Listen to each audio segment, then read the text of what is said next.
everybody. Welcome to Roundtable Live for February 3rd, 2017. Bear Taffy joined by Rockley Smile, Mathas Games, and Northern Lion. It's our 2-year anniversary, ladies and Whoa! Can you believe it? Oh, shit, We son. did it. I didn't even know. I know, it's a big surprise. I forgot our anniversary. How could you? I thought we had something special. Chat, did you remember? Did you get us 2 years, anything? man. It's a long time. 2 years and we You can still couldn't send get to 50,000 to get my ass fired. Yeah, well, if you got us anniversary presents, just mail them to my P.O. box. It's only if they're sticky and crusty. Oh, that's gross. No, sweet though. No. I don't want to encourage any more weird P.O. box finds for myself. So you can turn those to Mathas' P.O. box as far as I'm concerned. What was the full ensemble of that kid? That was like, you had the condom, and then you got like a starter kit, didn't you? That was what they prepared you with. Yeah, it was like a fetish starter kit. Okay, like yeah. flavored condoms and like a full-on Japanese schoolgirl outfit. Good, yeah, good. That's great. Oh man, it was not weird at all. Do you guys have favorite memories? Things from our past 2 years? Yeah, I Best like shows? when we found the Markiplier email live. That was one great. That was a good one. That really brought to light quite a few big important issues for us. Edmund episode was really Yeah, good. that was Stellar. Stellar. I like the one where I slept in. That was a good one. Yeah. Oh man, callback episode. Well, shit. I like when you turned into Dark Mathas and stayed there forever. Yeah. One day you entered the Nega realm. You just never decided to leave. It's a good Oh, place. man, it's comfortable here without the light on. Chat, let us know what your favorite memories are for the next few minutes while I go over today's docket. It should be a fun one. Mathas spent some time at PAX South. Actually got some hands-on experience with the Nintendo Switch, so we're going to get back to that for a little bit. The ukulele has gone gold. We're just going to hype that up for a minute. Club Penguin is kill, unfortunately. The browser version going away in favor of the mobile version coming very soon. Last Guardian gets a permanent price cut. We're going to go back to Resident Evil 7 real quick with Nick, who has played through the whole thing. We've also got some hands-on time with the Ghost Recon Wildlands beta, which I am quite fond of. We'll be talking about that, as well as Conan Exiles on Steam, and our favorite games of January. We're going to start that new segment this week. Every month we're going to be doing our game of the month for the previous month. So the first week of every month we'll hold that segment, and we'll start it off at the end of today's show. But to begin with, back to the Switch. Hell yeah. Also got some good news, I'd say, this past week. Apparently the rumors are circulating that Nintendo's online service will only cost about $15 to $20 a year, which, comparably speaking, is quite a good price. But again, we really don't know exactly what they're offering, so there's a lot of speculation there still. But that's encouraging, True. I'd say, right? Yeah, $20 to play Splatoon for now, I guess. I don't know. I got a story about the Nintendo Switch. Oh, hit me. I was hanging out with my buddy Corey, aka twitch.tv/FlackBlag, and he's like, man, Tumbleseed looks really cool. You know what would be really cool on? The Nintendo Switch. And then like 4 days later, they were like, hey, Tumbleseed's coming to the Nintendo Switch. And I was like, all right. Who they had to thank for that one, right? Yep. So you can send your thank you tweets to me and to Corey Lefkowitz on Twitter. You guys did a great job. It was a job. lot of Well work, done. honestly, coming up with that idea. And it's So Mathas had some hands-on time down there in PAX South. I will clarify, I did not get any hands-on time with Zelda because Zelda was a whole separate booth that was like 200 years long and kept getting capped out. And they're like, come back in 20 minutes to see if the line's open. I'm like, no, I'll just come back in 30 days when the game launches. Oh, yeah. Yeah, right? It was good. But I did get to sit down and play Snipper Clips, and I got to play Mario Kart 8, and that was the only other stuff that was available to grab and play when I was there. And the only thing they had let me play on was the Joy-Con. And since I'm playing Snipper Clip with somebody else, they give you one of the Joy-Cons. And as a man with average-sized hands, that Joy-Con is uncomfortable as fuck. Yeah. It is way too tiny for me. It's really weird because you have the one Joy-Con where the joystick feels like it's in the right place, and then the other Joy-Con where the joystick's in the middle. Yeah. Okay, It's so so weird. the thing is with the one with the joystick on the and like that's comfortable, all the buttons are in the middle. So it's and then where the one with the joysticks in the middle, all the buttons are off to the right-hand side. It's really small. It's just uncomfortable. It's not unplayable. Like, I wasn't like, oops, pressing the wrong button. But you definitely felt, it didn't feel good in my hands playing snipper clips. Playing Mario Kart, they gave me, do you guys remember in the Wii, the wheel peripheral? Yeah. That you would stick your thing? Okay, that's what they gave. They had a lot of broken ones of those stuck between end caps and GameStop. Yeah. That's what they put the Joy-Con in that. Okay. That felt more comfortable because it's like bigger, and so like I could reach. It didn't feel cramped. Games ran fine, but snipper clips is not particularly demanding, and Mario Kart 8 is old. Can you refresh my memory what snipper clips is? Because that kind of matters to the controls a little bit. So snipper clips is like a puzzle game where you and somebody else is playing as pieces of paper, and you're presented with unique scenarios in which, for instance, one is you need to press a button to let a basketball come down, and you have to get the basketball over to the hoop. In order to press the button, one of you has to cut the other person's snipper clip person into a very narrow piece of paper, so you can like slide yourself into the little hole to hit the button that will let the. And there's all puzzles like that. You can jump on top of each other, and you can reform your snipper clip after you've served the purpose you need it to. It's actually really adorable. I think there's a lot of personality there. The puzzles were fun. The ones that I played weren't particularly difficult. So it's like Paper Mario meets Bad Rats. I never played Bad Rats. You're lost. There's got to be a better Bad Rats-esque game to compare it to than Bad Rats. Lemmings. Maybe. But yeah, short little puzzle scenarios like that, and it was really fun. I enjoyed it a lot. We played on the little screen itself. We were pretty close to it. I mean, it looked fine, ran fine, and Mario ran fine. Mario Kart ran fine, but it's also an older game, so I would expect it to. Yeah, my biggest come away from that, or my biggest takeaway rather, is that the controllers, the Joy-Cons, just did not feel super good in my hands. So I would definitely want the pro controller, and then the other one where you could slide the two into like the base, the grip thing, right? Yeah. Mm-hmm. Yeah. Other than that, like, I mean, the games ran fine. I'd be curious with Zelda, but. Do you think that the Joy-Con perhaps is going to be a situation where it just takes us a little while to get used to holding the controller that way, or do you think it's just naturally? I think Joy-Con is going to be one of those things where you use only if you have to and you're traveling. Mm-hmm. Otherwise, if you're home, there's no reason to. I mean, you're going to have the two Joy-Cons on the side of the screen for single-player games. When you're playing on your TV, you're going to attach them to the thing that just makes it feel like a controller. The Joy-Cons, really, I don't understand. Outside of traveling for friends, maybe.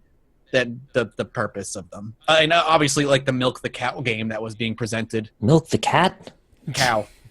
No, Milk the Cat game. Regarding the getting used to the buttons thing, like my Vita and my PSP and my DS, I never got used to how small the D-pads on those were, and they still bug me. So I feel the same would probably be the case with the Switch. Yeah. I want it to be good now. after that. Okay. After that torrent. But the games ran fine. That's good. I didn't like the Joy-Con. That's all. Yeah. That's that was my takeaway. The Joy-Con was too tiny. Sweet. When does this thing come out again? March next month? 3rd. Yeah, March 3rd. So it's like a week before PAX East. It is? Oh, God. Yeah, it is. At least there it's not the same weekend. That's pretty dope. Maybe you can bring it. I was going to say we'll bring ours to PAX East and we'll play the Switch on the show floor. Rumble Muffin said he would bring his too, so maybe we have multiple Switches. There you go. Did you see people playing 1-2 Switch on the floor? Nope. I'm still curious, like, what that is. I should probably just watch a video of somebody. How would you know if they were? They'd be doing other things. They'd be like. Other than that, like PAX South, like out of all the PAXs, that is not the convention to go see new things. There is not a lot of AAA developers there. Those that are, like, the Resident Evil house was there. I'm like, cool, but that's been at every other PAX for like a year. Yeah. They got to get their value out of it, man. They built a fucking house. They got to bring it to every event they can. Other than that, it's just a bunch of indie games and games that have been out for like a year. PAX South is much, much smaller. Yeah. There you go. All There's right. my impressions. Good stuff. Appreciate it, man. I think I'm, out of my games journalism obligation, I'm pretty sure I'm going to end up getting a Switch as well, but we'll see. We'll see how things fare. Let's talk about ukulele real quick. Just more or less an announcement here of ukulele going gold. Pretty exciting stuff. And I don't think there's really anything else to it, honestly. Hey, wait, no, the game is coming out. What a Yeah. mean story we've got I'm for you. sorry, man. Yeah, there was like a few moments there where I was like, yeah, we could talk about this, and then ultimately there's nothing much to it. Ukulele's coming out, everybody! Hooray! It's going gold. It's gone gold, releasing April 11th. Kickstarter backers got some info too. If you following that, there you go. There is nothing, is there? There's got to be an alternate angle here. Well, I mean, I was gonna put on my pretentious hat, which you see me wear in any video where I'm on camera, and I was gonna be like, well, even though ukulele looks really good, we shouldn't be celebrating a game going gold. We should be celebrating it being good when it comes out. It seems like a little bit, again, it's generating hype for something that doesn't exist, but we're kind of putting on airs and just trying to seem cynical, I think, at that point. Says the man who defended the shit out of the Switch. Well, I defended the Switch as in, like, I think you guys are putting on airs to be a little overly cynical based on there's a game on it where you can milk a cow and tell how many ice cubes are in a glass. Like, It tells you to look the other person in the eyes. That freaks me out. Oh, that is Oh, weird. You want that connection, that deep human connection. That's not why I play video games, just to be fair. That's why I'm playing them. Club Penguin's shutting down. this is another one that I'm pretty excited to talk about. Absolutely, I'm I'm sure. surprised never the story isn't Asheron's Call is shutting down, because that's Yeah. like actually a thing. I don't know anything about Club Penguin. Has anybody? No one's ever played Club Penguin in this room. I've sold those cards to people that had the credit on them. So Yeah. no, okay. So this is.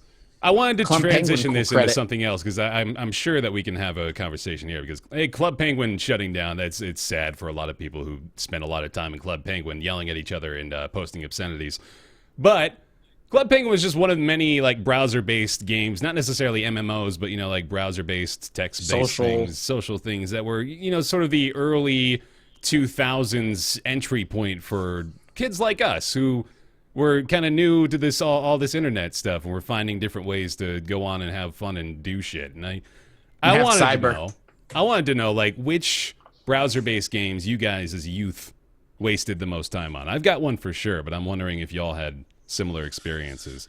I didn't really do. I mean, I know when I was maybe early teens, people are in chat saying Habbo Hotel. That was one. Neopets. Yeah, Neopets. I was right at the age where I was just about to grow out of it, but still interested in enough in playing it. I didn't really do much of that though. I did a lot of forums. I was on a lot of RPG forums, anime forums. That was my social. I can't remember if it was a client or a browser game, but I played Maple Story a lot and Rose Online. They may have just been EXEs, which kind of invalidates this, but yeah, spent a bunch of time wandering around beating up tree stumps and stuff.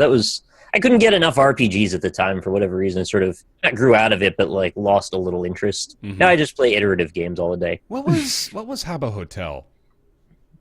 What was that one? They're all chat rooms? glorified chat rooms, yeah, with weird little mini gamified elements thrown in over top. I see you. Because I was wondering, I remember probably a decade ago now, Jesus, was when I think Coke was running this weird little online browser game where you could collect points off of Coke lids or something like that, and then you could go on their website and unlock new items for your room. And that was the big thing for whatever reason. All my friends were decking out their dope-ass Coke rooms for some reason. That doesn't sound good.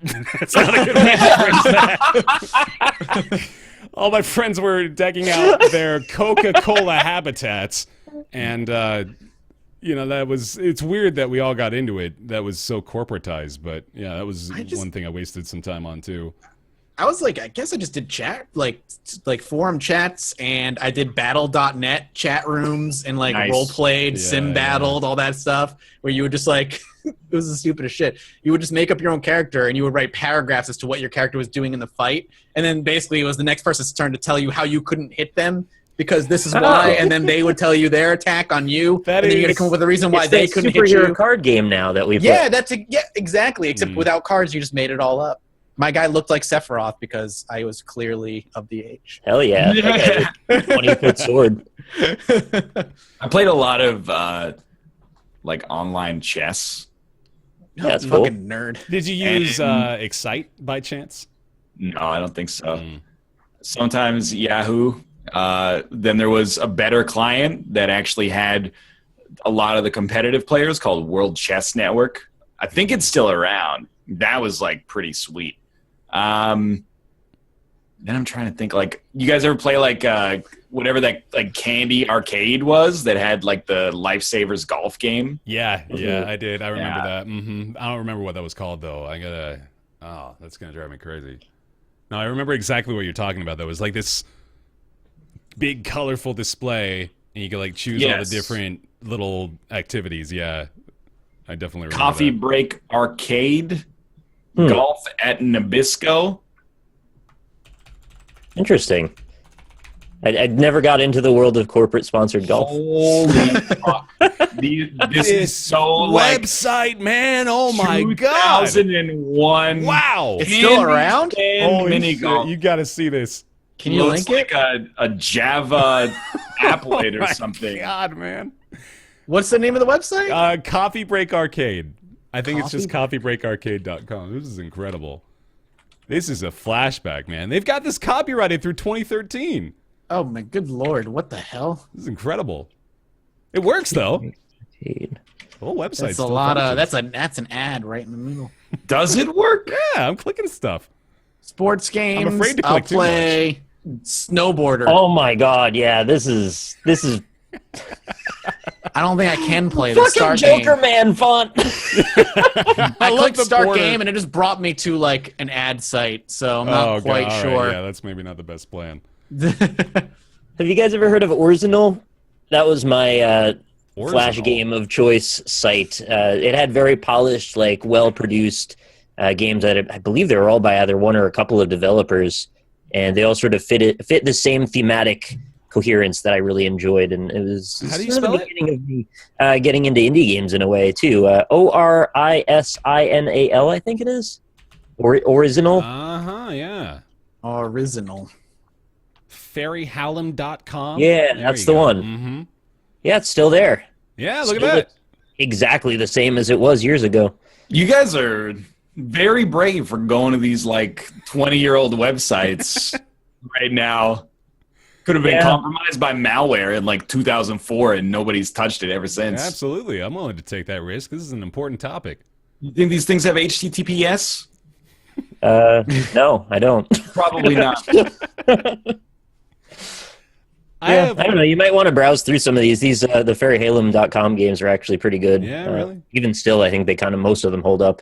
All right, Very simple, We'll but just fun. do a let's play for today's show. We don't even need to do a podcast at this point. Right? Fuck it. All right. I had one I spent a shitload of time on, Imperial Conflict, which was this text-based space exploration and conquest game that I was totally obsessed with. And there were all kinds of different servers for it. There were like well-known players in that game that would dominate all the time. It was so cool. It had its own little ecosystem and culture. But yeah, there were like spin-offs of that too. I remember one in particular, Extroverse, that I played for a little while too. It was a little bit different. But I love that text-based space adventure where you're looking at just still images of these planets, but it is like a real gameplay experience, right? Like it's really cool.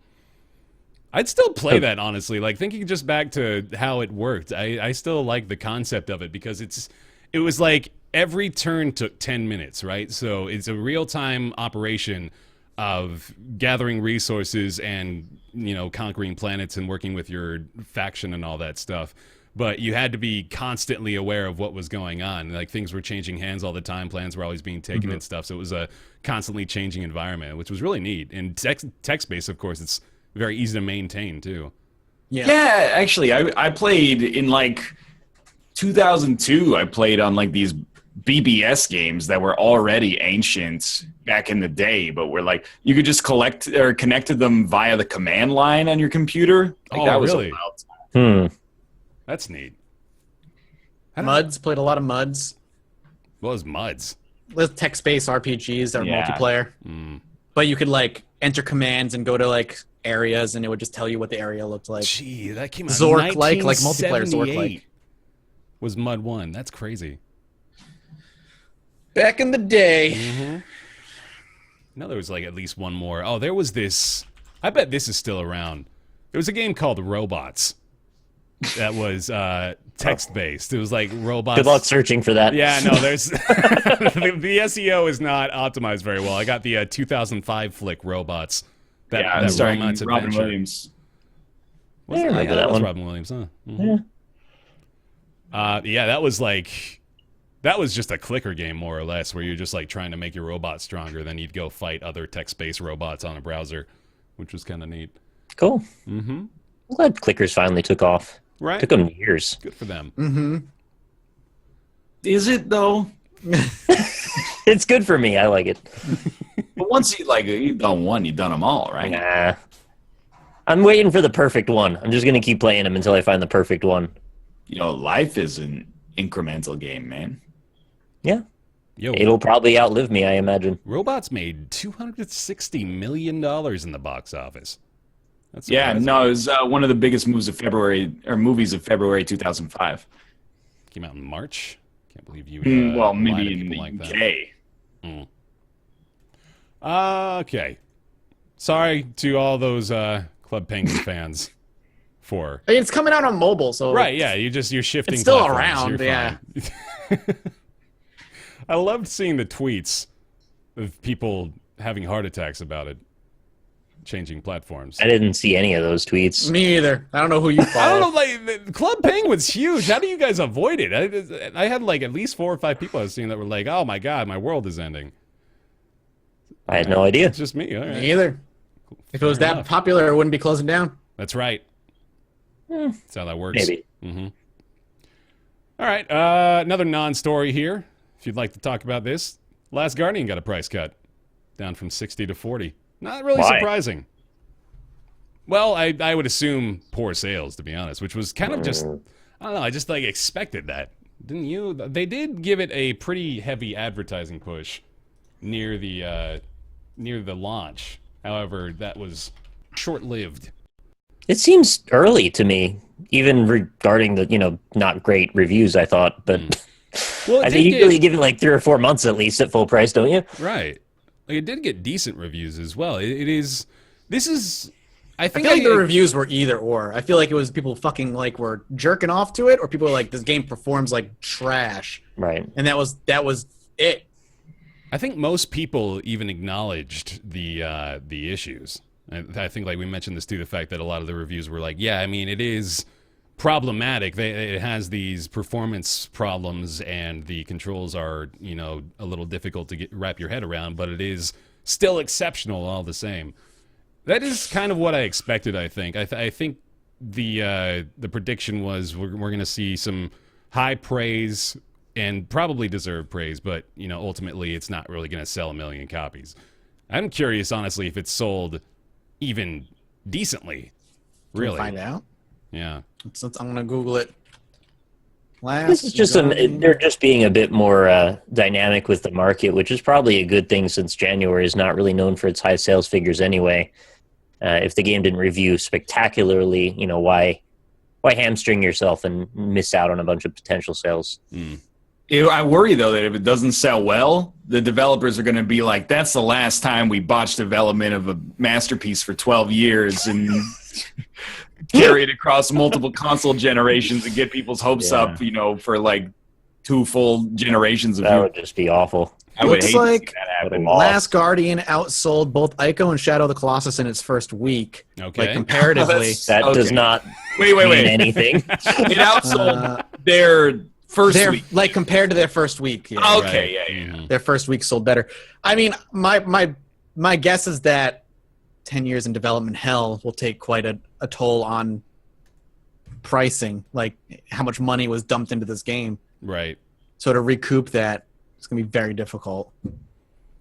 I'm wondering at this point if The Last Guardian may have been better off as a pipe dream. Hmm. Like a Wow, Half-Life what 3 a style. statement coming from Bearcat, of all people. I know. Like, What if this game I wanted so badly never existed? I love the dream of it so much more than the actual thing, and I still do. Like, for as much as I give it shit, like I do really enjoy parts of it genuinely, and I have the goddamn sticker on my desk. But yeah, it is certainly not living up to the dreams I had for it, unfortunately. I think that's a natural part of like growing older as someone who plays video games. That when you're like 16, you're like, this game is gonna change my life, and it does. Because you're 16. Yeah. You're 16, and you're like, well, now instead of spending like a few hours a night playing this game that is I'm kind of bored of, I'm spending a few hours a night playing this game that I really love.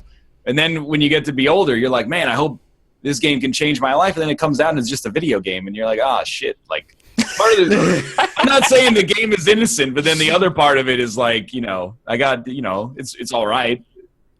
There's still, though, like, there are still games that resurrect that sense of childlike wonder, So, like, resurrect. There you go. It's still a possibility, I think. And I'd certainly agree with you that, like, as I've gotten older, I've been much more disillusioned to the dream state I get into regarding hype, but I think there's like still quite a few games that get me that way, that make that connection. Like Titanfall 2, for example, I think was one last year that really just resonated with me so well. It was so fun to play, which I haven't had that experience with especially with like a single player campaign in quite a while. But did you anticipate it, though? Because isn't that kind of the whole package? You anticipate it, then you play it, and then you love it. That's definitely a good point, because I had zero expectations with Titanfall 2, so that's probably a big factor there. It's a rare beast to come across the one that you look forward to with such fervor, then love just as much as you look forward to it. Mm-hmm. Absolutely. It happens very rarely, but it's a great thing when it does. There's probably then like the fine balance, I suppose, of like metering hype while also, allowing yourself to be surprised and keeping yourself open to better fun experiences elsewhere, I guess. Mm-hmm. There's the life lesson to be taken from this Last Guardian price cut. Everything's going to be okay. It's still going to be the same game at $40. That's true. Probably a better game at $40. I might recommend it at $40. I don't know about that. I think it improved the quality. It, so I really I mean that literally. I don't know about that. I would have loved the game to be shorter, cheaper. Yep. Like if it was like a $40 price point at launch, was like half the length that it is, and ran at double the frames, and was on PC. I mean, always on PC. I'm ready for everything to be on PC. Yeah.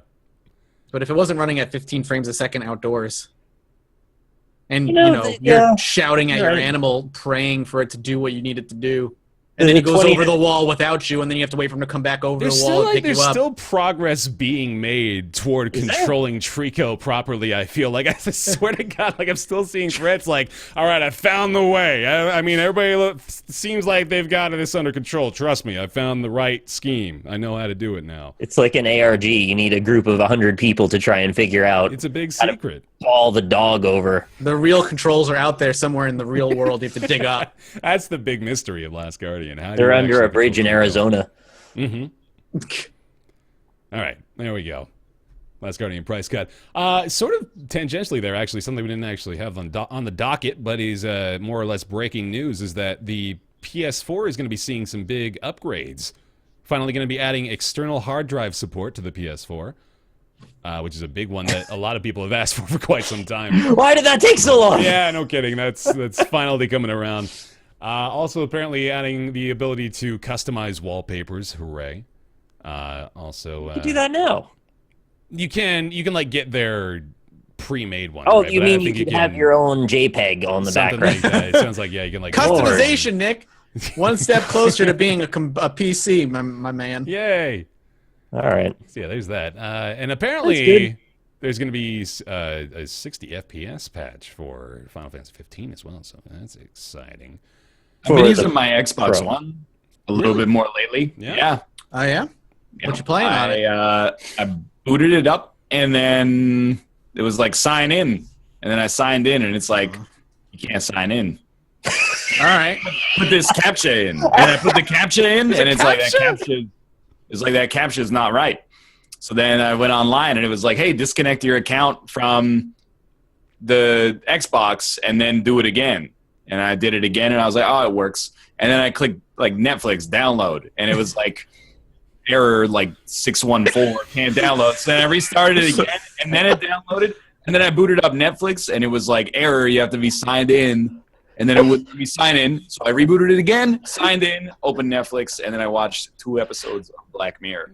That's my You favorite forgot part the of part where you had to console update your firmware in there. That as was- well. yeah, no, very I did, and it took like it took like 50 to 70 minutes to update the firmware. So So you could have watched fucking Netflix on your iPad at that point. yeah, but now it's on the TV without me needing to use the HDMI cable. gaming. It would have been shorter for you to just connect the HDMI cable at that point. I don't min-max my life. Now I have Netflix on the Xbox One. Yeah, good job. And I've been like, man, maybe I'll get like a sports game or something. I see myself playing like 30 minutes of a sports game once a night. I love the story of inefficiency because I've lived that story as well, and I want to document it every time it happens. Make like a blog of like, I wasted 3 hours not doing anything. Yep. It's pretty much my experience. It is. Wait. I also used it because a fan of ours sent us a bunch of anime, and I was like, That's I want to watch Spirited Away. So to watch Spirited Away, I had to get the firmware going to even boot up the console, then disconnect the account, and then to play Blu-rays, you have to download like a Blu-ray player from the Microsoft App Store, and that's Jesus. where like the whole thing started. But then when it played, I was like, oh, it's beautiful. Can I just point out, you go through all this trouble to watch a movie and get Netflix, but you won't fucking take 10 minutes to fix your drivers on your PC. It's not 10 minutes. Like, here's the thing. Max's life. We're gonna talk I about don't this min-max my when it comes to Ghost Recon. But I'm playing The Witcher on my PC right now, and it works fine. So for the Ghost Recon Wildlands beta to be like, well, your DirectX doesn't work, is like, no, actually, I'm just offended because it obviously does. I'm playing other things.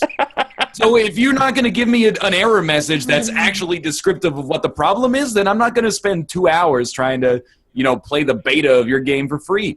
You got a bad error message. Fix the error message. People have been having issues with the beta, admittedly. Everyone's like, why don't you just install a Windows update, redo all your drivers? Why don't I spend the whole day canceling work so I can play an hour of Ghost Recon Wildlands beta? For the show! A game that Nick said, I don't really understand it yet, but it seems okay. Hey, It's not a glowing endorsement of spending the afternoon Did I say that? Oh. video drivers. I've been spending the whole damn week trying to convince you guys Wildlands is fun. It's I not like enough. the concept of it. You want to just talk about Wildlands instead of... We can just talk about Wildlands. Yeah, we can We're already probably do there. that. Might as well.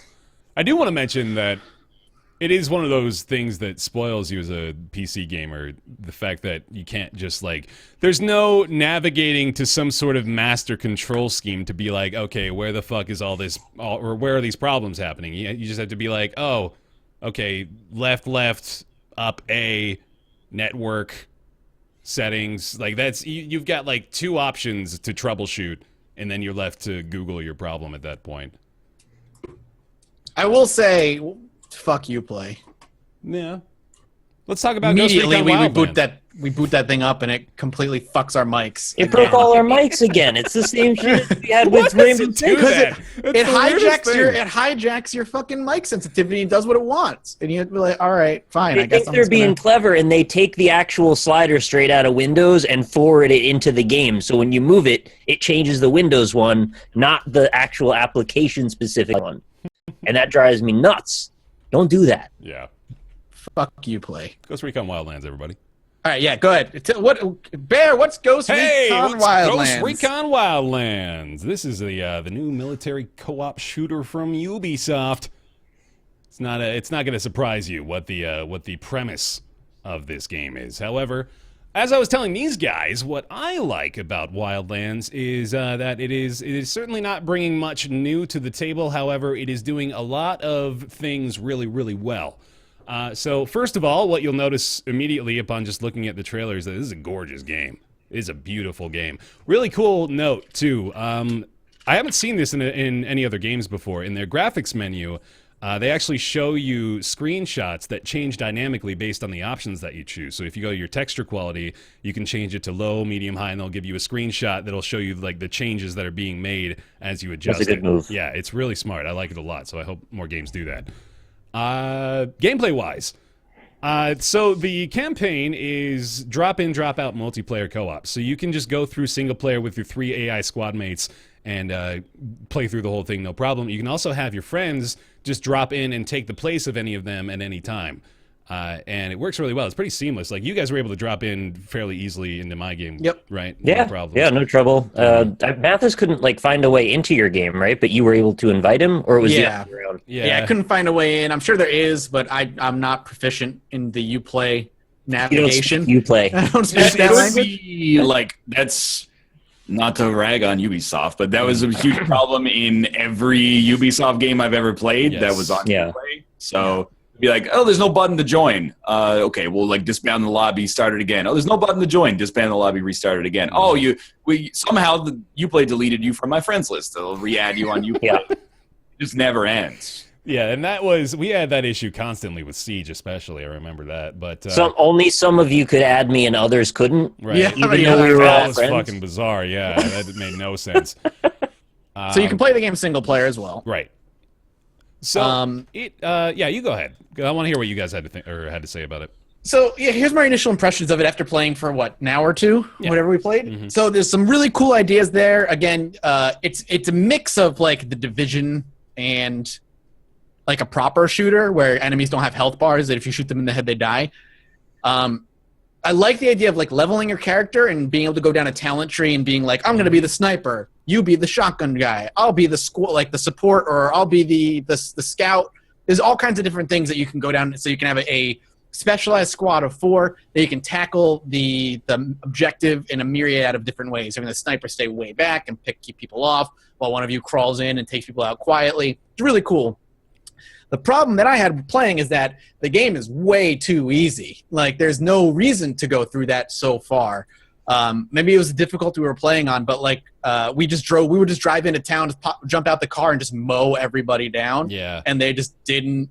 There was just no challenge there whatsoever. It's the reverse problem of the Division where we're the bullet sponges. We can take a few Right. shots before we go down, but you could pop them in the head and they drop. And if you go down, they stop trying to kill you, and your friends can just run over and revive you before the timer goes out, which the timer is like a minute long. Yeah. You have a long time before you end up dying. My other concern is the game is gorgeous, but from the map that we're on, all it is you're driving from one hot spot to the next where you just go in, you kill enemies, you get some supplies, you leave. You go in, you kill enemies, you get some supplies, you leave. I'm super afraid it's going to get very repetitive very quickly. So it kind of kills the idea, at least in the difficulty we're playing, to reiterate, there's real no need to specialize when you just can just run in and just murder everybody. Well, it felt a little bit like Just Cause, only minus the destruction and the fun part. It was just like, here's a whole shitload of nodes all over the map. Go clean up all the stuff. It was very Ubisoft. It was very open world. Here's nodes. Go clean them up and get rewards for it. The gameplay felt tight with the exception of the driving. The driving was a the little driving bad. needs some work. It's hard to explain what's wrong with it too. It's like there's this very It's delayed. yeah. It's I delayed. think it's It's just like a slightly small delayed. delay. I don't even know if it's an input delay though. It's like a server delay almost. Like Nick was saying, I think it might just be an issue with the fact that we're all playing on Ubisoft servers, and there may be small issues with that. And the driving was definitely noticeable. It was bad enough that I couldn't drive in a straight line because I tried to course correct, and when I did it, I'd always oversteer because it took too long to respond. Right. So I was just smashing into walls, which didn't really feel very good.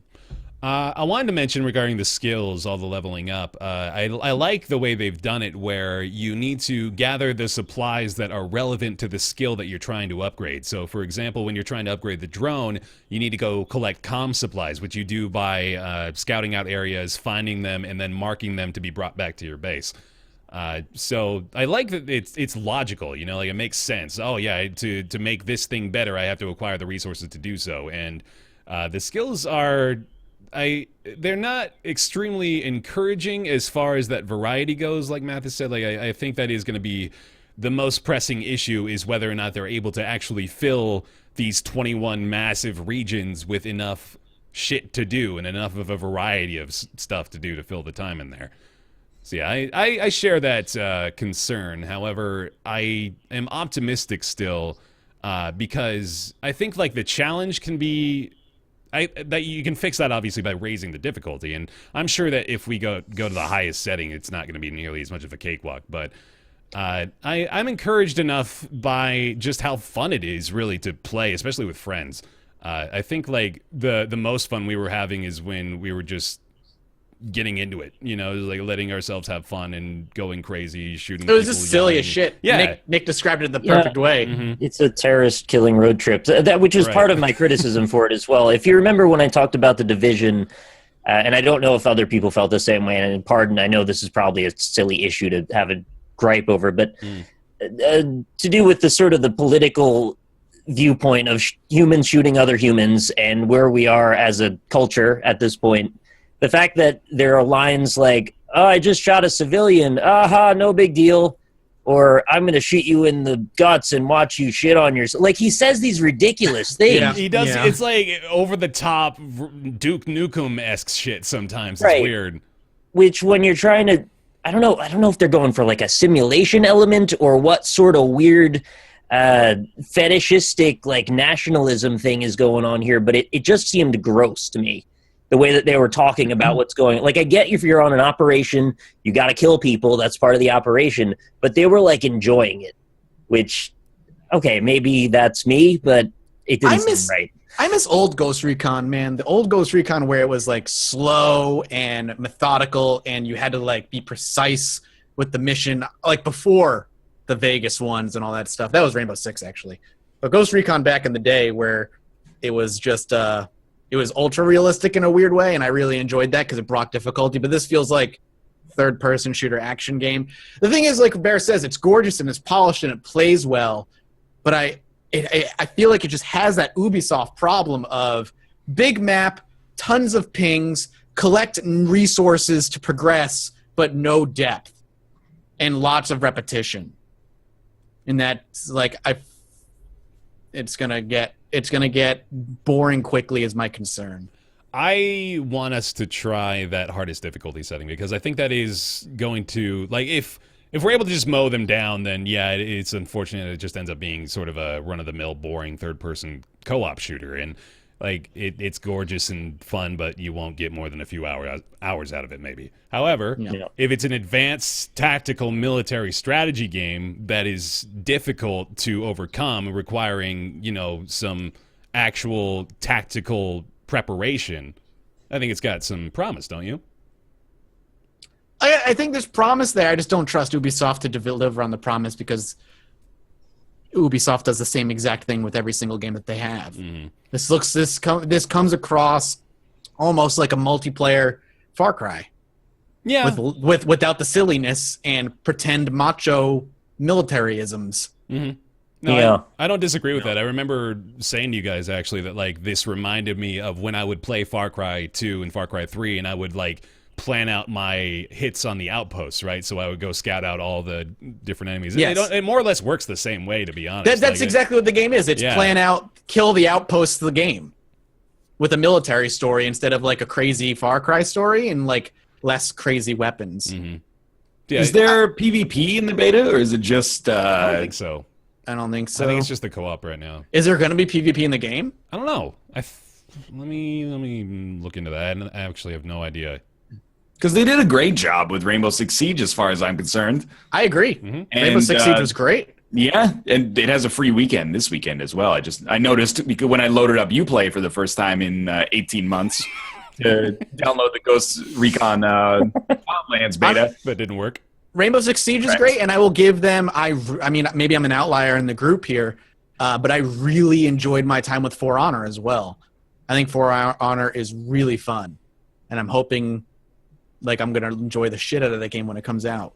I think it should be mentioned also that the scope of the game, with regard to the map size, is massive. Yeah. They gave us one portion of, I believe, 21 large regions that will be available with different biomes and different like weather setups. And, I don't know to what degree exactly there is granularity there, but it reminded me a bit of the map from Fuel. If you remember, it's like an old dirt bike game that just had a massively open world map. And you could just kind of like go wander in it for a very long time. And I was seeing myself maybe having less fun with the shooting people part and more fun with the just exploring the landscape part. Yeah. And maybe there's a way I can play the game that way too. I don't know. But me and Bear have done streams where we just bike ride around GTA. I was That's just fun. thinking, yeah, like you and me could just take a couple of tractors around Ghost Recon, right? Like that could be a fun experience. But it's like I want to try to be a bit more optimistic about it because I have seen encouraging things. Like I like how dynamic everything seems to be, including the weather. The day-night cycle actually has an impact in how you approach missions. Like a lot of the time, it'll be a completely different outpost based on whether or not it's night or day. So that's kind of a fun thing too. The amount of stuff that just happened around us while we were playing, right? You guys like remember there was just like explosions, shit was just happening that we had absolutely nothing to do with, which I really appreciate because oftentimes it can just feel like the world is waiting for you to interact with it, whereas you want it to be, you know, its own breathing, living thing. And I got that vibe from Wildlands, at least to a certain degree, where it seemed like there was just shit going on all the time, regardless of whether or not we were inputting anything. Did you guys get that vibe too, or did you not feel as strongly that way? I did notice a couple of things seemed kind of cool, but it didn't seem like there was a ton going on. It was just there was an explosion the one time and like a couple people walking on the side of the road.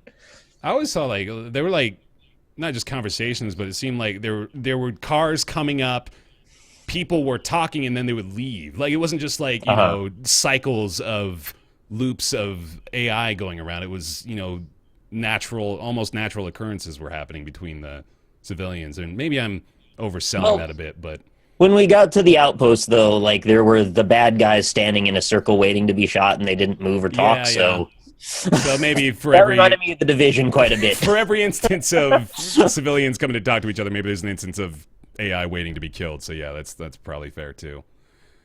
I don't want to oversell it is the thing. Like, I don't think this is really doing much that's groundbreaking. It's sort of just like the Division in Just Cause's map, maybe. But maybe that's fine. Like, there's a lot to be said for wandering around a big map and enjoying collecting tons and tons of weapons and exploring stuff. It's just maybe not for everybody is the thing. Yeah. I'm It's if you enjoy Ubisoft games, you're going to enjoy the shit out of this game. That's fair. Yeah. When does this comes out in like March, right? Yeah, it's in like a month. Okay. I mean, I'll give it a try. I would love it if it had I would love the idea of it if it had some PvP. If it doesn't have PvP, it could be fine as well. But what's the general consensus on the beta so far? I don't know how people are taking it, honestly. The only people that I know, like Force is playing it, and he's underwhelmed, he said. He said it's like, again, very similar opinions to us. Like, it's very pretty, but it's very shallow, and there's not a lot to do. The problem is you just go around to like the red dots on the map, and you clear them out, and you collect supplies. The end. That's the end. Yeah, like I opened this up by saying it's not doing anything new. It's not innovative. It's not an original idea, but it is like it does this concept really well. It's got a lot of customization. It's very well polished. It looks incredible, and the co-op works well. So like it's got all the factors necessary to be a really good co-op tactical shooter if There's that's what you like. there. Yeah. Yeah. Didn't have the smoothest of frame rates, though, and I noticed a bunch of kind of janky animations. Some of the stuff is more suited to looking good at a distance rather than up close. It's got that sort of macro versus micro issue where it wants to make pretty screenshots, but if you really analyze stuff, there's not a ton of detail there. And that's obvious for, it's the most important element is long-range distance. Sure. And that's what the whole graphics engine's kind of scoped around. But it doesn't bode as well if you're looking at it at, very close up. Right. So good graphics, just like with a caveat that good graphics in some situations more than others. However, if you're in a helicopter 1.5 kilometers up in the sky, it looks good. It's exquisite. Yeah, for sure. It looks very nice there. Yeah. All right. That's Wildlands. I really want us. I think we will have a blast, the four of us, if we do the hardest difficulty on just like a 4-player co-op mission. I think I'm very interested to try the hardest difficulty and see if it truly changes the way the game is going to be played. Yeah. It might just be cheap difficulty. That's going to be funny to see. Right. Yeah. That is. I'm I think curious, it's going to be. That will be the make or break. Maybe whether or not we're able to do what we want. I suppose with the tactical side, because like you said, Mathas, I think it really has a lot of potential for allowing people to fill specialized roles. Like, you want to be the sniper up on the hill, I'm going to be the scout and the drone with the high-tech gear that's able to mark people and maybe even, like, knock a couple out before we go in. You know, like, we've got demo experts, we got fucking big meaty guys, you take a lot of damage, you know, that it's got some foundation there that could be promising, but it remains to be seen whether or not the higher difficulty is going to end up opening some possibilities up there. Yeah, I'm down to try it later. Yeah, Dope. works for me. Beautiful. Moving on. Back to Resident Evil 7, actually, because Nick has had the chance to play it. And Mathas, you've played some as well, right? You want to talk about Playing that a too? lot of it. Yeah, I'm loving the shit out of it. Awesome. I haven't What beaten did it you yet. guys though. talk about when I wasn't here? Yeah, I'm curious. Austin kept it Only Austin talked about it, basically. more or less, and he kept it pretty spoiler free. So I figure we can probably not necessarily go spoiler heavy, but maybe like go a little bit deeper into Like, Well, yeah, veiled don't spoilers. don't go to where don't know what I'm. So where are you, Matt? Let's start with your impressions overall. Let's just go. Well, just so you know where I am, like I just beat the Marguerite boss is where I'm at. So that's like where spoilers are allowed. All right, I will throw a warning up because why not? I freaking love it so far. It's great, especially after, as somebody who's played all the main entries of Resident Evil and some of the side entries, not really a lot. Yeah, same here. It is really good to get a game that finally understands what makes Resident Evil great. I love the idea that it's interesting because they've taken that first person perspective and just built a good Resident Evil game around it. It is creepy, it is cheesy as hell. There's like your typical pretty simple Resident Evil bosses. The controls are good. There's just a good amount of action mixed with tension. The characters are really interesting. It's gorgeous. The game is beautiful. And one of the things I really like is they've kind of gone back to basics with keeping you in one place. It's not this huge sprawling game that's like jumping country to country like Resident Evil 5 and 6 does. It's one house and like some of the area, a little bit of the area around the house and all the secrets in that house and underneath it. It's good. I want maybe Nick can elaborate more as to why I think it's good, because that's like, it's Resident Evil to me, and that's why I think it's so good. It's Resident Evil. I really want to talk about spoilers because some of the things that Mathas said, I have some slight qualms with the truth of them in the long-term scheme of it. Okay. Which I find just a bit disappointing. The end of the game was not as strong as the beginning, unfortunately, but I did overall love it. I played through it over the course of 3 days, 3 sittings. It was about 10 hours or so long. I think you can finish it a bit faster than that. I kind of lingered in some areas to check them out and just look for all the stuff. I did not 100% it, though. There were things I missed. So my overall impressions, like I said, were very, very positive. I think it's probably one of the most beautiful games in the horror genre that I've ever played. It's stunning all the way through. Real quick, tangentially, can I just say, like, 2017's early entries, just graphics-wise, have been amazing. Yeah. I am really impressed with how good games are looking lately. It's pretty great. There's not a ton to compare it to even in the horror genre, because I've kind of felt like in the last 10 years there haven't been many games that have really tried to push the envelope. Yeah. And this was really refreshing to me to see a game that sort of was not the innovator, but one of the big catalysts to becoming an innovator. I know Alone in the Dark was what many people would cite as the original, but Resident Evil kind of made it more mainstream, I would think. Resident Evil and Silent Hill together. And in a way, they sort of made a nice fusion of what made Resident Evil great with a little bit of the very strong atmosphere of Silent Hill, and kept all the solid core mechanics from Resident Evil and put some like serious creativity and passion into the design of the game. The level design is very strong. The characters are very memorable. It's still got that trademark sort of over-the-top goofiness, and they also went like super far into the being shocking realm, which I didn't necessarily expect. Very gory, yeah. It's extremely gory, and it's a horror game. You're going to get gory. Oh, yeah. They revel in it, though. Like they go as dark and gory as possible, and for good reason. Like the story actually supports it. They try to make you feel like you're losing your mind with how gory it is right at first, and it sort of gets under your skin, and that's very much the idea. I do feel like they overplayed their hand a little bit, though, with revealing some of the elements of the story beats early. I think holding off on explaining or giving you implications about what's going on in the house, if they would have waited until maybe past the halfway mark, that would have been stronger. and then they kind of just reveal all of the story in a single room towards the very end of the game, which I wasn't super happy with either. Yeah, that seems rushed. They did a cool thing, though, with how they tied it all back around at the end, but I really do feel that the beginning was much stronger than the end. Also, I kind of wish they didn't telegraph so much of it in the trailers. They showed so much of the game that I felt like I knew it was coming a lot of the time. But that's, I guess, my own fault for watching all that stuff and getting so into the demo. I was asked about 100 times, do you think the demo is better than the full game?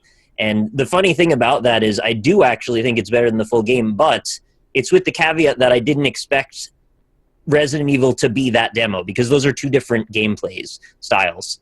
The demo is essentially an escape the room puzzle horror game, and Resident Evil 7 is a Resident Evil game that happens to have a couple of those moments in it. It's very light on puzzles, actually, Resident Evil 7, and it becomes more about action. Easy. That's where I'm at the part now where the game is slowly has shifted more and more actiony as they've given me more and more weapons. Like when you just have a pistol, you're scrounging ammo, you're panicking what's around the corner. Now I have a flamethrower, a shotgun, and a pistol, and it's more about the tension of when the next enemy encounter is going to be, and less about what weird things are happening. The only thing that really kind of sets me off is turning a corner and grandma chilling right there. I fucking hate that. She's so creepy. She's so creepy. And I was coming up from the basement at one point, and there's you can hear humming of the trailer song. And I'm like, oh, what the hell is that? And I come up, and then I turn the corner. Exactly, that. And I'm like, what the hell is that? And I turn, and then in the hallway it stops, and grandma's in the hallway, and she slowly just turns and watches you the whole time. It's so creepy.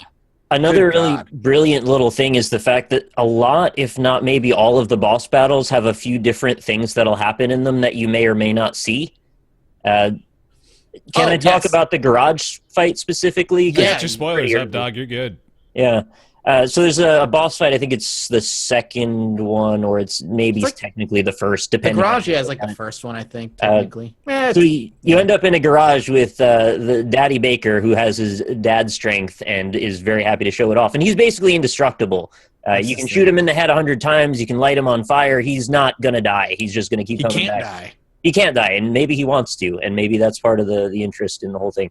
But he eventually will either get into the car and start driving around trying to hit you with it, doing freaking donuts, which is such a moment out of Dead Rising and how over the top and silly it is. Is that how your boss fight went? Well, I did it and died in both ways, so I got to see both of the options.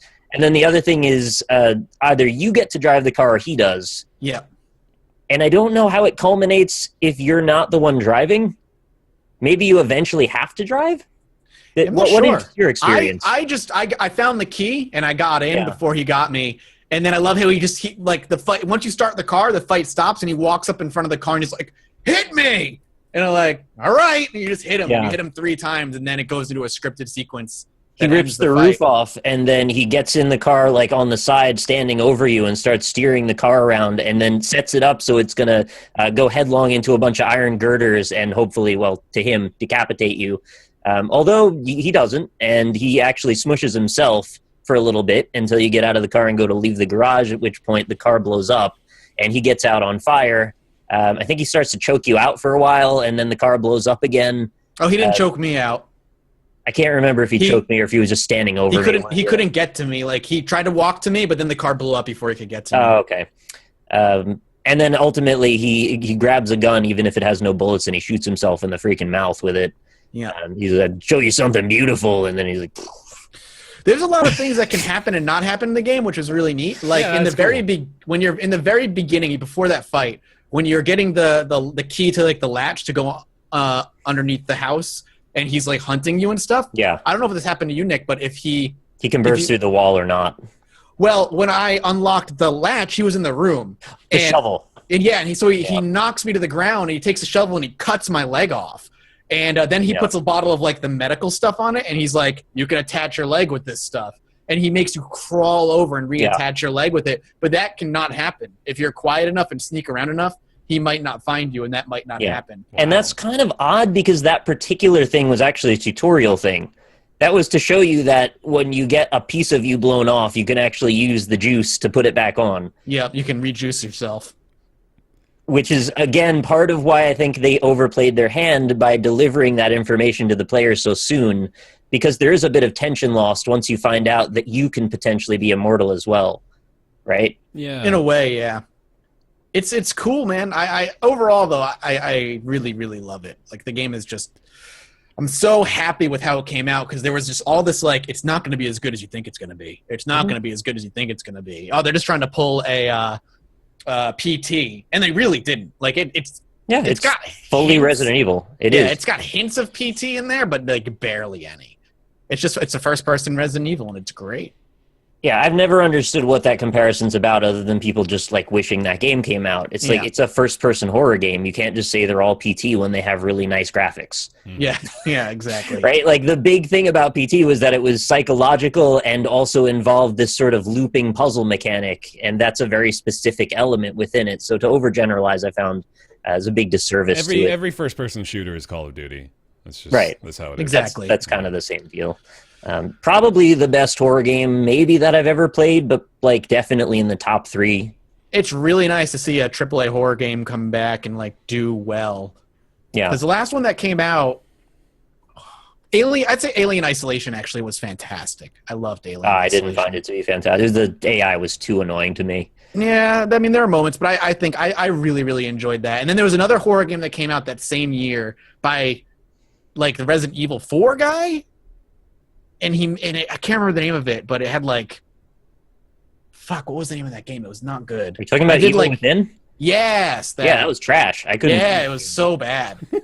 That was so bad. So I was immediately turned off. Like I tried to bear with it long enough to see if it gets better, and it just bothered me. It went into like Metal Gear Solid levels of just incomprehensible gibberish. Oh God. This game didn't have that problem. It actually was pretty focused for the most part. It gave you simple tasks like get out of the house, which you can relate to as a player, right? Yeah, exactly. You're not getting overly complex with that stuff. Yeah, that's my whole life is just every day is a struggle to get out of the house, so I can relate to that one. They've got to reward you with it. They downplayed the upgrades, too, which was the thing I was concerned about, how they were going to work like RPG elements into it, and they didn't do much with it. They actually kept it very minimal. There's these little bird cages that show up in this one place, and you can spend your coins that you find to unlock certain items. And all that's in them, there's one that gives you extra health, there's one that gives you additional reload speed, and then there's a magnum, which is extremely powerful. And that's kind of it with regard to the upgrades. You can get a few steroids outside of that bird cage, but that's it. Unlike Evil Within, which went ham on the upgrades. The whole game was about upgrades. So in a way, they distanced themselves from Resident Evil 4, which I know must have been arduous for them because they love Resident Evil 4. And for good reason. It's a very popular game, and a lot of people think it's maybe the best in the series. I personally like different things about the Resident Evil games. Me too. I prefer the more slow-paced atmospheric approach, and in this way, Resident Evil 7 actually really appealed to me. But it also has plenty for you if you're a Resident Evil 4 fan. They tried to ride the line. And they did a great job, in my opinion. I really think they did an awesome job with the game. It's just nice to have a good horror game and a good Resident Evil game again.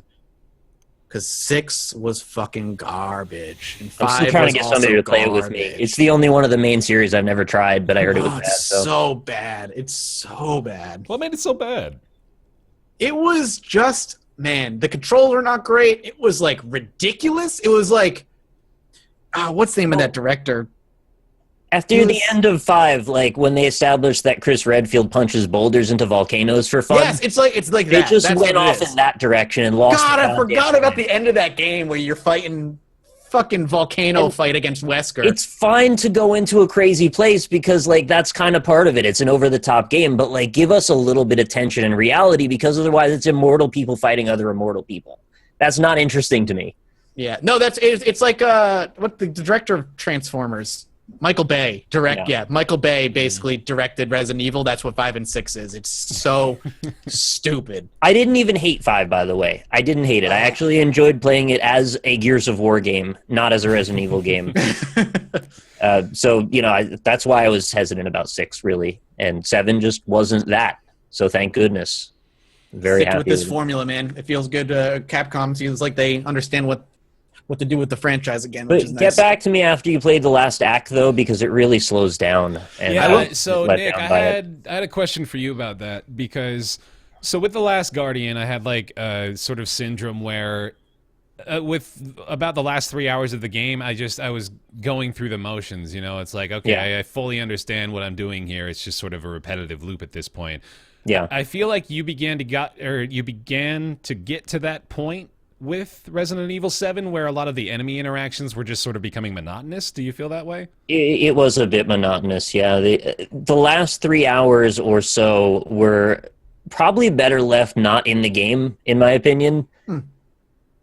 I'd much rather have had a longer game that didn't go in that direction and just focused more on what they started the game with, if that would have been possible. Like, even just a larger mansion would have been preferable to me.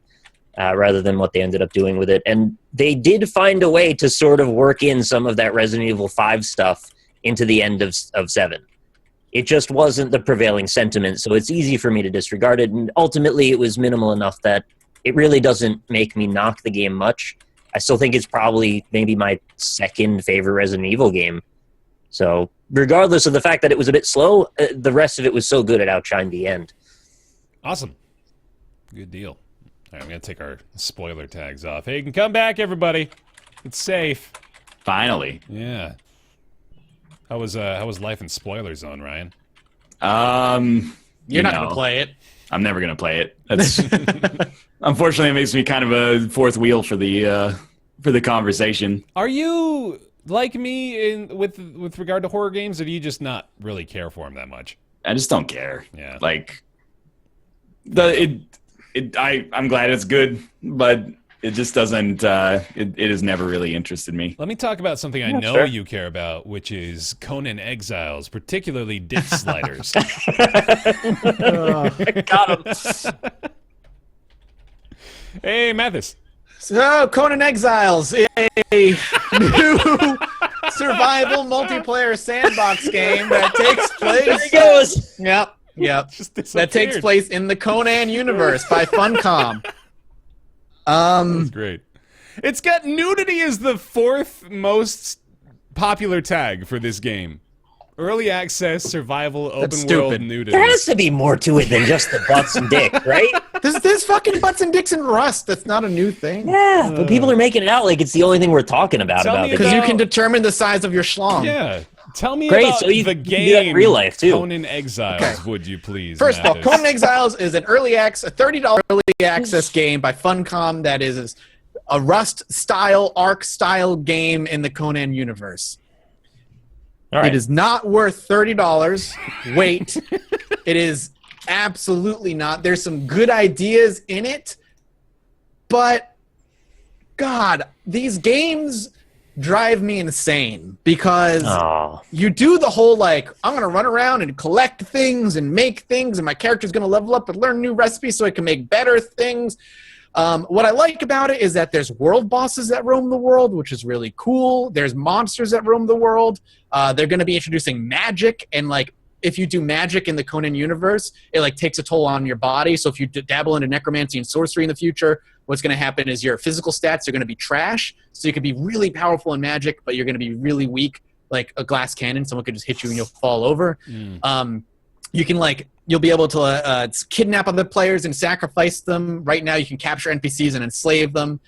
Really neat ideas involved in the game. But the problem is it's fucking Rust and it's Ark. So what is it really? You're building your own house, you're logging off, you're logging on back on in the morning, and your whole house is destroyed because players decided to raid your house while you're offline. And that's just what these games are. It's really hard for me to enjoy this type of game unless you have like 8 hours a day to dedicate to it, because any progress you make is going to be destroyed overnight by players who will take advantage of the fact that you are now offline, and they're just going to raid your house and take all your supplies, and now you start over again. And it's like, there are elements in this I'm like, this would be cool in an MMO, but not in a survival style Ark game. It's Ark with Conan. That's what it is. It's Conan Ark. And I'm disappointed because I don't know if this is me being naive, but watching all the footage and the stuff about the pre-release made me actually really excited about this game. I had a feeling this was going to be something that would be at least a little bit different from the stereotypical template at this point of survival games. And you didn't find that to be the case then. No, and people are like, there are private servers. Well, there's better single player. I can go play The Witcher, which is a way better fantasy game by myself. Like, these games are meant to be played multiplayer. I understand that. It's just hard. A lot of the world is ruined, and like the landscape is actually really pretty. It's like the gorgeous desert with ruins everywhere, and you can explore. That is immediately ruined by player housing looking janky as fuck, Right. and just like buildings that don't make sense, but because they make like efficiency sense, it's easier for someone to run up a bunch of stairs to get to where they need to. But it's just boring. Yeah. Nobody wants to role play to make the world look like the world is meant to look. And there are RP servers, sure, but it still looks like the player housing still looks janky. Because they marketed one of the cool features, and this is one of the things I thought was great, was that you could build houses into the side of cliffs. Like, you could actually use the geography to make an aesthetically pleasing and also functional house. Mm-hmm. And I figured people would have a good time making tribes or groups around that kind of thing. But it sounds like they're just doing the usual. It's like Minecraft. I'll just build where I want to build. Destructoid wrote a first impressions article, and there one quote stuck with me that like, or maybe it was a couple of sentences really stuck with me that made sense. It's like, one, it feels like they're trying to cash in on the huge, Ark multiplayer survival thing. Mm-hmm. And two, it's Funcom saying we're paying a ridiculous amount of money for this license. We need to make a game out of it because Right. Conan Online failed spectacularly. It's That's so very unfortunate. It's so funny, the contrast between showing the trailer while you're talking about the game and then showing your gameplay video, because Yeah, I you've bet. got these incredible epic world bosses destroying walls and stomping through the land and killing people, and then cut to Mathas for a minute and a half Naked and afraid. going like this with his little pickaxe harvesting plant fiber. Really early in the game, like within with that particular video, I think it happens. This was like my first hour in the game. Mm-hmm. I come across this lake. It's like newbie land. You walk in, there's all the basic resources you need. I'm in a lake. I'm walking across, and some dude decked out in a ton of armor with 2 NPC followers. So you just hear him on this like, "Hey, Mathas," and then he's like, like going after him. Like, I can't fight. You have a pickaxe and I have a loincloth, and you have armor and 2 NPC followers, and you're just destroying my shit. How is that at all? Sweet, love it. And that's a content creator exclusive server. So where people are supposed to, oh, this is real fun, great content. Let's kill newbies who are just walking in, like, I'm gonna destroy you. Oh, That's great, because that's on another level also silly, because they made that server specifically so people could get a sort of controlled impression of the game. yeah. And so it did the opposite. This guy is just like, he's in newbie town. He's got this huge house. He walks out of his door and he just fucking goes to wreck my shit. And I'm like, I gotta run away. See you later. Right. Leave me alone, please. Oh, The VoIP barely works right now. Like, it works when it feels like it. So talking to anybody is really hard. It's just Ark, man. It's just Ark. It's Ark in Conan land. And if that sounds awesome to you, you're gonna fucking love it. If it sounds janky as fuck to you, it is. Can it be played solo at all? Yes, you can play on single player private servers, but that's boring as hell. Boring. Okay. Mm-hmm. I was just curious.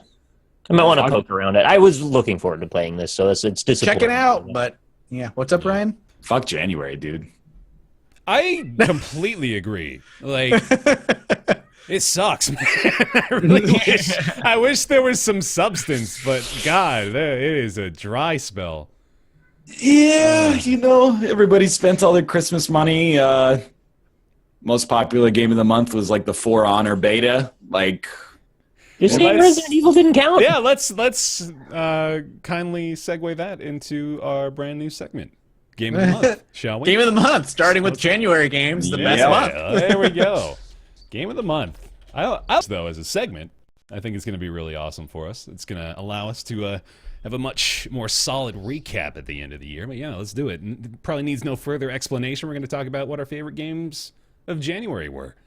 I'll start it off. I did not play Resident Evil 7, so that's not going to be my choice.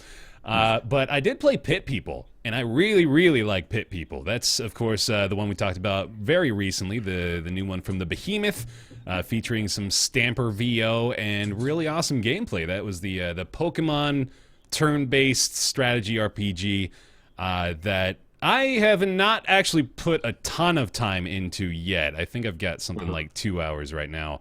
But I want to go back actually and play it co-op with Elise. I think that's going to be a lot more fun. But I just love Pit People. It's got overwhelmingly positive reviews on Steam right now. I'm sure with good reason. The gameplay is really fun. Looks great. Behemoth game. It's got all the Behemoth. It's got Stamper traits. Yeah, it's got Stamper. Of course, it doesn't need much more than that, really. But yeah, I love Pit People. I think it's an easy recommendation. A solid game of the month for me. Your psychologist brings up a good point. Should we bring up early access games as the game of the month since it's not actually out? Yes, but here's here's my counter argument. Should we even care about that? Because here's my games of the month. Pit People is probably going to be like my number one go for. Yeah, and then after that, Long War. It would be Long War 2, which is a free mod. Right. And then after that would be Afterbirth Afterbirth Plus. Okay. So it's really like if you want to cut out every conceivable opportunity, I just have to abstain. I follow. It's not always going to be like this. It's every year, man. This is what we got to do. But yeah. I will agree with you. I'll give it to Pit People.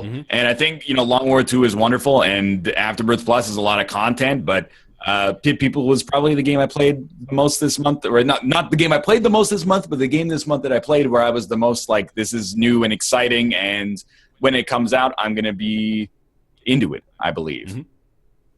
Mathas, how about you? Resident Evil 7, have to. Yeah. It's just a return to form. I mean, we've already gushed over it already. For all the reasons we talked about, it's fantastic. Nick? Obviously, same. The other thing I could say is also Factorio. I didn't expect to like that game as much as I am liking it. And this is one of the cases where every time we do a recording session of it, I'm like, I really want to just play more. Yeah. Which is a good sign. So, yeah, Factorio and Resident Evil 7. Dope. Name 2. Cool. Right on. Well, there we go. We did it. I wonder how Resident Evil 7 is going to hold up all throughout the year, actually, because I remember... Actually, now I don't remember, apparently. There was one that came out at the beginning of the year last year. It was XCOM 2, I think it was. Yeah, it was one that I was sure was going to be slept on by the end of 2016. People had just forgotten about it by that point. But looks like it managed to stay in the spotlight well enough. You think Resident Evil 7 will suffer from that? There's DLC. There's a free DLC pack coming out in, I think they said it was June. So that'll give them some presence, and then there's also other DLC that's being interspersed through the year. So whether they're good or not, at least I'll probably be talking about it to some degree. Dope. Cool. Alrighty. Well, that is going to bring us into everybody's favorite segment. It's Ask Roundtable. Weekly segment wherein you send your questions to roundtableyt@gmail.com. We do our best to answer them. This week's question comes from Thomas. Thomas says, let me get this full thing up actually here. Thomas says, hey guys, been a listener for quite a while. Enjoyed getting the team's opinions on subjects on gaming, game industry, and the streamer culture. Since Nick recently brought up how the Behemoth should try making a game outside of their comfort zone, my question for the group is, what studio would you like to see make a game or enter a genre outside of their comfort zone? Such as how Blizzard did to make Overwatch, Valve with Dota 2, and Behemoth with Pit People. What developer would you guys like to see just go completely nuts? Just do something totally out of their comfort zone for them. I've got one right off the top of my head. I want to see Zachtronics make a Dynasty Warriors game. It's just ridiculous. That is ridiculous. Not necessarily like actually Dynasty Warriors, but I want to see a Zachtronics brawler. I want to see what that shit's going to be like, because I feel like they could do it, and I feel like they could do it in an interesting way. That would be cool. I would stop loving everything they did. They have their niche. They're the only people making things in that niche. Yeah. Stay in your lane, homie. That's fair. I think it's my philosophy. That's the wild and out one for me, though. What do you guys got? I said it earlier. I'm ready for Ubisoft to stop making open world games. Like, I'm ready for them to do something else. Even the crew. Rainbow Six Siege was a great step. Mm-hmm. I want more. But I'm sick of giant maps with speckled with nonsense to go and do, and no depth and no variety. I need them to do something else. Counterpoint to that is Assassin's Creed Chronicles, which did break the open world formula for at didn't least play that it. series and was bad? not very good. So I don't know where you want to take that. Nick, how about you? I would love to see Paradox Interactive make a first-person shooter. Oh, yeah, that's a good one. I'm honestly curious what that would mean. It would be like Arma, would be my guess. Would it be like, yeah, I guess that would be the one way to put the Hyper-realism. simulation in there as well. There could be some interesting stuff. They're very talented people. I'm sure they could pull some odd and unexpected nuance into the first-person shooter genre. That would be like your assumption, right? Would be that they would make it the most ridiculously complex, realistic shooter imaginable. But there is that there's that shooter that exists already, the indie one, right? Where you have to do every physical interaction necessary to correctly Receiver. load. Receiver, that's the one. That's the one. Mm-hmm. Yeah, that one's crazy. I could see them doing something like that. Ryan, you got one? I feel like you guys are trying to kill these poor companies. Stop doing what you're good at. Why take a niche company that makes like this is the only publisher making games like this, and then be like, yeah, make like a AAA first-person shooter. The company making the AAA first-person shooter should be moving to the niche genre and trying to make polished Well, let's hear AAA. that then. Yeah, which one It's is meant that? as a compliment, honestly. I think if you've honed your talents for like a decade in a specific avenue and that's what you're passionate about building, I'm happy with you building that. What I would love to see is Telltale make like a game that's still narrative driven, but on a different engine and with a style of gameplay that actually has like mechanics that are not simply story based. Like a big budget Telltale story-based RPG or something like that, instead of just a glorified visual novel. Yeah. That would be what we want the Marvel game to be then, right? Pretty much, yeah. If they could just make like an excellent Marvel game, that would be cool. I like the idea of having Infinity Ward go the indie route, though. Take him from Call of Duty to making a 2D puzzle platformer. Let's put him in that. Whoa, that's like a TV show, actually, isn't it? It's like the opposite of Shark Tank. It's like take these wildly successful AAA developers and force them to make a shitty indie game. There we go. That can work. I mean, it's happened in a small sense. A bunch of individuals have splintered off of a lot of this. Yeah. So, yeah, I'd love to watch that show. All right. Like the question. Appreciate it, Thomas. Thank you very much. If you've got a question, you can send it over to roundtableyt@gmail.com. Now it's time for everybody's favorite segment after their favorite segment. That's not the overlay for it, but it is Nick's Weird Games. Nick's Weird Games, the weekly segment wherein Nick's going to go get a weird game from his quickly depleting catalog, I imagine, of Nick's Weird Games. 2 years of it, man. No kidding. How's it looking at this point? You know, it's still hanging in there. I just got to stretch it a little bit in there. Are we down What to did you guys do exclusively while I was Japanese gone? RPGs, or is there still a bit of a variety left over? It's like DVR games, Japanese RPGs, and really obvious platformers. Okay, good stuff. So I'm just trying to steer clear of the ones you'll guess immediately. Oh, man. What did you do while I was gone? We did Dan's Weird Games one week. Oh, God, what did he pick? Well, that was actually the one that Ryan managed to guess. Yeah. Well done. He chose I don't remember either. It was Army of Two. That's right, yeah. The Devil's Rejects or whatever. It's not. That's an EA game. It sure is.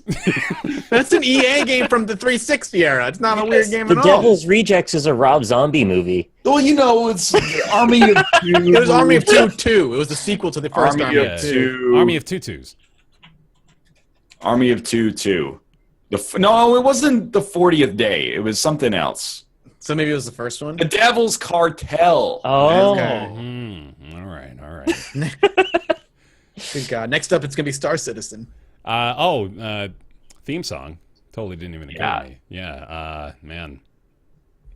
You got any special request shit, yo? I thought you were just going to play the file. I can do this, yeah. Let's just play the file. I'm fine with that. Here we go. Nick's Weird Games. Nick's Weird Games. Probably Japanese and an RPG. You can't hear it, Nick's Weird Weird Games. Just trust me. Nick's Weird Games. There you go. Now it's done. Hey, it's Nick's All Weird right. Games, everybody. Yeah, I'm back. I promise it happened. All right. Nick's Weird Games. Let's do it. Close your chats, everybody. Done. Today's game is for the PS2. There it is. Okay. It is an RPG because that's what you're getting now. So just That's fine. it was released in North America in 2005, Okay. developed by Tri-Ace and published by Ooh. Square Enix. Square Okay. Enix. I always say Onyx, and then chat writes Onyx with Onix over and over. So the big deal about this game was that it was emphasized to be in a persistent world with lots of non-player characters that all have their own lives and lifestyles, jobs, personalities, homes, dialogues, and schedules, and are controlled by a day-night system. The Sounds big like novelty- Persona. It's not. The novelty that will probably make you get this if you're going to get it is that you could kick anything in the game. Mega Man Legends 2. No. You can kick anything in that Anything. game. You can Oh, kick yeah. anything in the game and it will react in some way. Anything. It also, I believe it was pretty well received, actually. I'm surprised we didn't hear more about this. Yeah, it got like 8s and 9s and stuff. But also managed to sort of ride under the radar somehow. Tri-Ace sounds so familiar. No, I know that developer, but I don't know their Yeah. games. It has 176 NPCs that you can recruit. You can recruit. It's a lot. It's got a ton, yeah. Is this It's a Star apparently Ocean game? huge. No, it's not. Not a Star Ocean game. All It's right. not. I believe, though, they did mention Star Ocean. Look at the back of the box here. Yeah, okay. Dive headfirst into a highly detailed interactive world that could only be realized by the creators of the Star Ocean series. So you're onto something saying that. Okay. Okay, so it's anime. Mm-hmm. Explore your surroundings, kicking everything in sight from furniture to sheep to people. Pick fights with monsters and townsfolk alike, but choose your battles wisely. Meet all sorts of eccentric characters along your journey. Innovative link system, coordinate your party members, and unleash devastating team attacks in fast-paced real-time combat. Explore a fully interactive and animated environment. I can see colors. That's all. I see colors. Colors on the Colors box. are coming to me. What That's it. colors are you looking Star at? Ocean. It's like gold. He's got the right colors. Is it? Okay. The colors are good. Gold. Gold.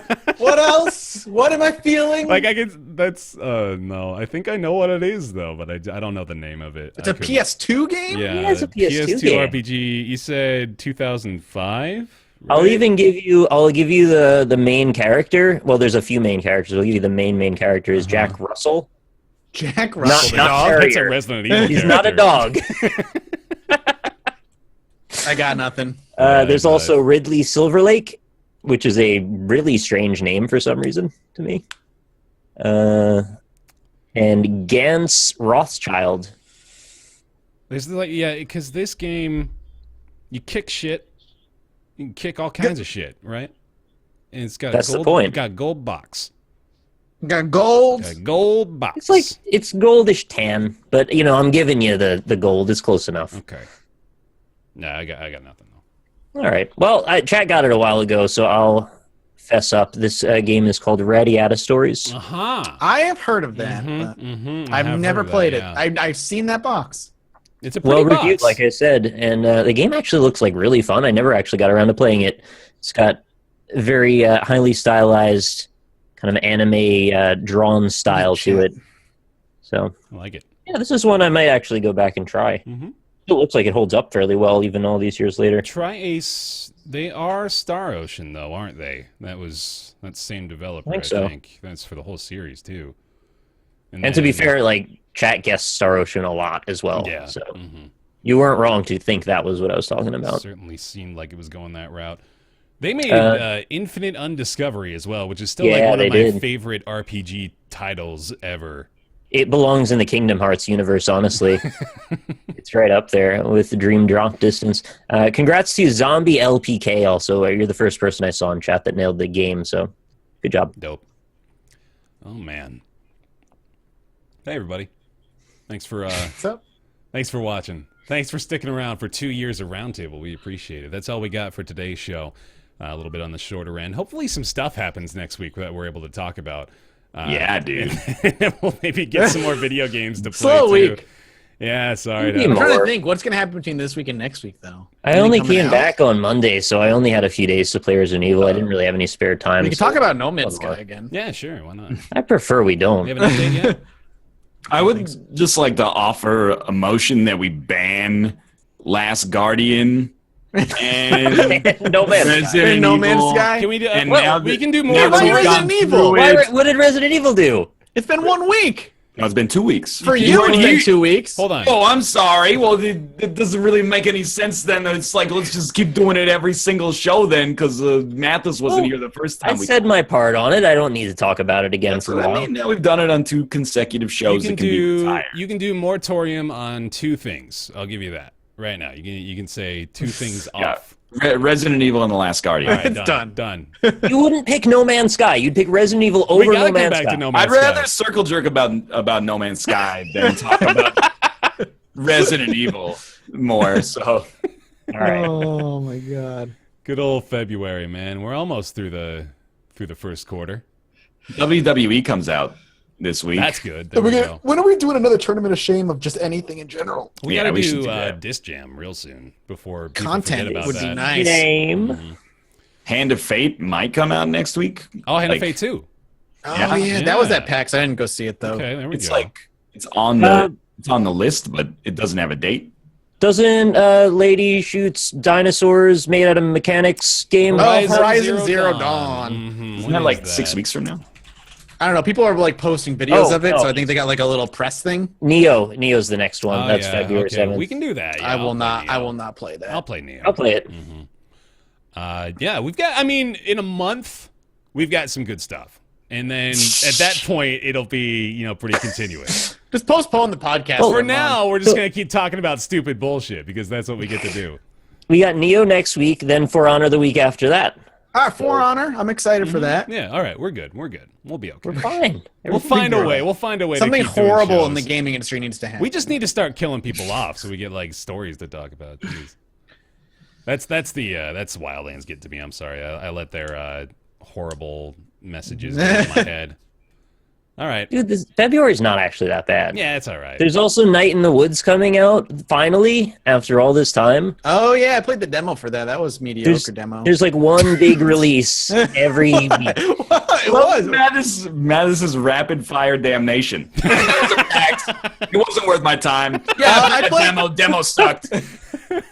I want to play Hand of Fate 2. I wasn't gonna wait in line for it though. I'm actually really looking forward to checking out Hand of Fate too. I'm hoping Me too. they, I really like the first one. Yeah. You guys are obsessed with Hand of Fate. It was good. It was all The right. combat was all Every right. time like someone brings up something more than twice, someone else has to be like, "Yo, you gotta hold off, We all man. have You're our getting a Uno little style, out of- like a stacking. little out of control order. here." All right. Oh, hey, everybody. Thanks for watching. Appreciate it. You can check out the show discussion subreddit, roundtablepodcast.reddit.com. You can follow us on Twitter at RoundtablePC. You can follow our show here on Twitch, twitch.tv/roundtablepodcast. Follow us. We go live every Friday at 3 p.m. Pacific, 6 p.m. Eastern Standard Time. Also want to thank those of you who've been supporting us over on Patreon. Really appreciate that. Patreon.com/roundtable. Those $20 and up patrons include Julian Avelsgaard. Oh, shit. Nope. They're that's all it. gone. Just him. Sorry. Yep. They all left. Julian Avelsgaard. Julian, oops, I forgot to change my name last week. Graham, Scrouty119, Penn Gillette, Michael Bush Larson, Farinox, Talks to Wall, Shark Tank Gaming, Chaos Brother, May I Have Some Oats Theorist, Colby Klein, Greenlight, Oren Saltzman, Christopher Flagg, Eric Schooley, Positron, Riesel Brip, Myth Scarab, Mediocrities, Justin, Logan Ray, and Smurfette. Thank you all very much for your support over on Patreon. Really appreciate that. We will be back next week. Same time, same place. I'm just gonna sit here for a minute. Go watch my top 10 birds and video games video. Actually do that. It's There you go. great. It's good fun for the whole family. And we're gonna take off. Thank you very much for joining us. We will see you next week. Bye bye. Goodbye. Peace.